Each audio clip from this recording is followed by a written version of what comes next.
Like it or not, the artificial intelligence revolution is here.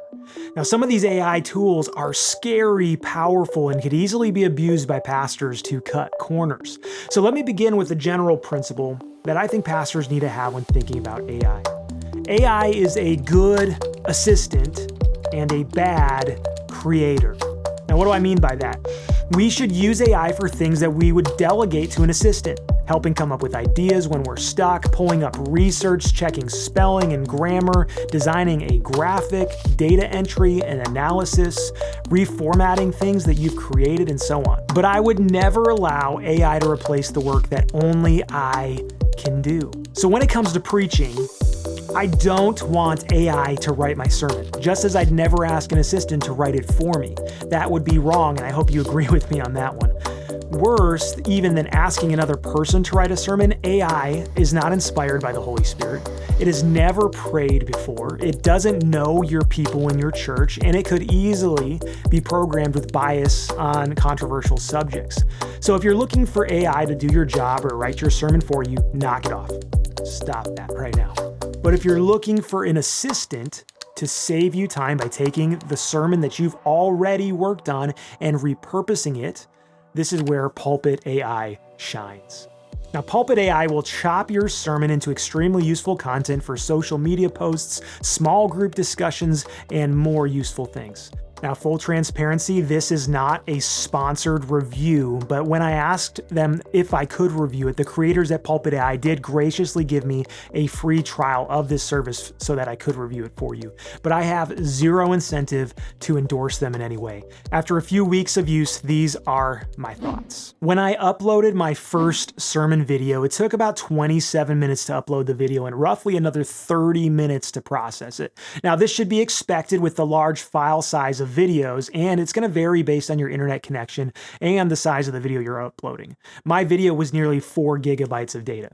A lot of AI processing is happening behind the scenes, so don't expect an instant turnaround. Just start the upload and let it run in the background for a little while you work on something else, and come back in an hour or so and it's going to be finished.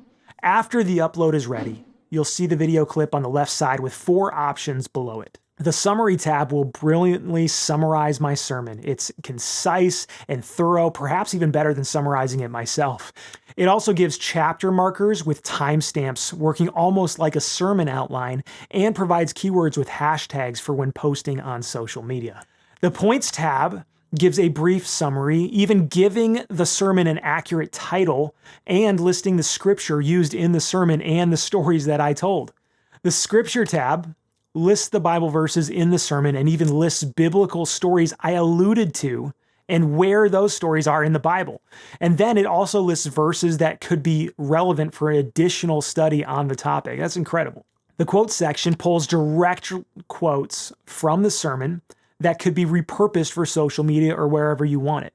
Some of mine would need to be edited a little because they include every single word, and my speech is not always as eloquent as my writing, but I could see this being put to use right away. As the name says, the transcript section gives you a full transcript with timestamps of the sermon. It's very accurate, but my only complaint with this feature is that it didn't recognize when I was quoting scripture. So there aren't any quotation marks in the transcript at all. It's a bit of a bummer. At this point, though, I was impressed because this section alone could save my church a lot of time, but I was barely scratching the surface. Clicking the Discipleship button on the right panel shows more features. The discussion question tab generates helpful questions based on the sermon. I feel like I'm repeating myself, but these are surprisingly good. The small group tab gives you a ready-to-go sermon guide with a sermon title, key takeaways, and really good discussion questions that I found even better and more thorough than the discussion question section. It also has practical application ideas and a closing prayer. So with a few edits and minor changes, this would be an almost plug-and-play guide for small groups. This alone could save hours of work. The devotional tab shows you a 5-day Bible reading plan and devotional guide based on the sermon. And seriously, it's really good. Adding a human touch with some editing and a few additional points could make this a fantastic resource for your church to help them continue engaging with your sermon throughout the week. The social media tab does what you would expect. It offers tabs for Instagram, Facebook, and X. Instagram gives you image ideas along with a caption to include, and it's super helpful if you need some inspiration on what to post. Facebook gives you a good summary post from the sermon that you could use like a sermon recap. And X gives something similar to the Facebook post, but it's smaller and formatted better for their platform.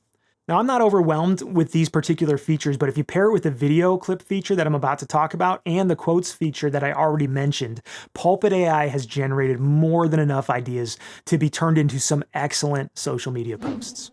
Going into this trial, I was most excited about the video section. Now, unfortunately, my expectations were so sky high after all that I had seen that I was a little disappointed here. Pulpit AI chops multiple vertical video clips from your sermon. It even adds automated captions with a few options to customize the look, placement, and style. And the captions are fantastic. If you don't know, manually adding captions to a video just takes hours of time, and this is a huge feature to have done for you. I also like how the AI automatically categorizes the video clips based on the content type, whether it's teaching, inspiring, pastoral, or an application clip. This helps you find the type of clip that you're looking for. However, I was a little disappointed with the selection range for each video. It left a little something to be desired. For example, it may start at a good point in the video, but the stopping point may be oddly timed in the middle of a sentence that isn't very well connected with what I was talking about at the beginning of the clip. Whether it's difficult or whether things are going really well, how do I be faithful in this? What is God calling me to do in this? Now, it doesn't mean we don't hope and we don't dream and we don't pray that God would help our situation to be better or to improve. Okay, you still do that, but you be faithful. So most of the clips would be unusable by my ridiculously high standards without additional editing. Now, this isn't that big of a problem, except that it may have captions for a word that I don't want in that clip edited and burned into the clip already. But there is a solution that I found. In the transcript section mentioned earlier, you can actually highlight a section of the transcript and then ask it to generate a clip for that specific range. So if you want more control of the clip, this is the best way I found to do it. So I would use the auto-generated clips as inspiration for what section of the sermon I may want to make a shorter video clip out of. And then I would go to the transcript and find that section and generate a more specific clip. Now that is a powerful feature. The communication tab provides an email recap that you could use to email your congregation after the sermon. It provides a good summary and key takeaways from the sermon, and it is a solid email. Now, I'd be happy to edit it and send it out to my church, possibly including a link to watch the full sermon online in case they missed anything. What a great reminder for people who often forget your sermon, sadly, within a day of hearing it. And one another great way to help people who maybe missed the weekend to stay in the loop and be connected to your church.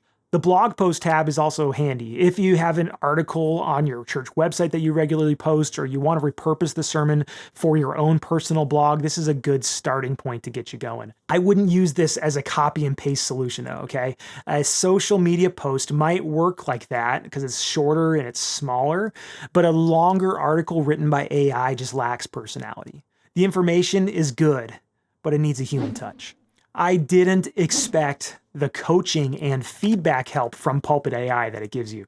You can actually ask your AI sermon coach about the content of your sermon, and it's going to give you a few pointers. They even give sample questions like what would increase the brevity, and it gave a few tips on how to summarize a few sections to cut the length down a little bit. I even asked how to improve my sermon delivery, and it gave me some good advice here that was actually specific to different parts of the sermon. I don't think this is advanced enough to analyze eye contact or gestures or body language, things of that nature, but it still has some really good suggestions about what I could do or where I could have been more concise. It even pulled specific sections from the message where I could lower my tone or heighten my tone for added emphasis in my speaking. And yeah, it was right. Overall, the feedback it gives is really good. However, being AI, I wouldn't do every single thing that it says.